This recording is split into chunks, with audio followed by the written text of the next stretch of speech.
Mũcirithania wa Igooti inene Chacha Mwita niwe utemanĩtie itua rĩrĩa nĩ ihũra kũrĩ thirikari ya Kenya Kwanza, akiuga mũbango mwerũ wa marĩhi ma university nĩ mũgarũ na watho, kuona nĩ kĩhoto kĩao mũrutwo gũthoma ategũthutũkanio.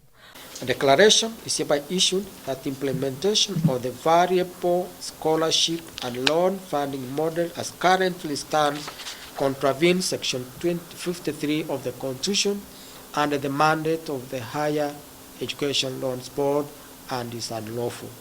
A declaration is hereby issued the variable scholarship and loan funding model is discriminatory and violates students' legitimate expectation. Ongereirie atĩ nĩ wĩra wa thirikari kũhe university cia mũingĩ mbeca, na ũguo gũtiagĩrĩire gũtuĩka aciari nĩo marakuithio mũrigo ũyũ. Under the old model, all students are treated equally and provided equal opportunities to pursue higher education.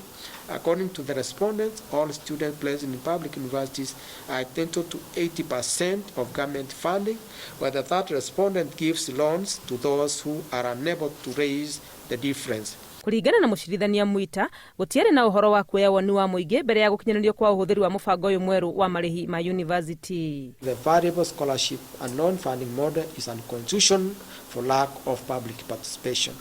An order of prohibition is hereby issued prohibiting implementation of the variable scholarship and loan funding model until the government complies with constitutional and legal requirements where necessary.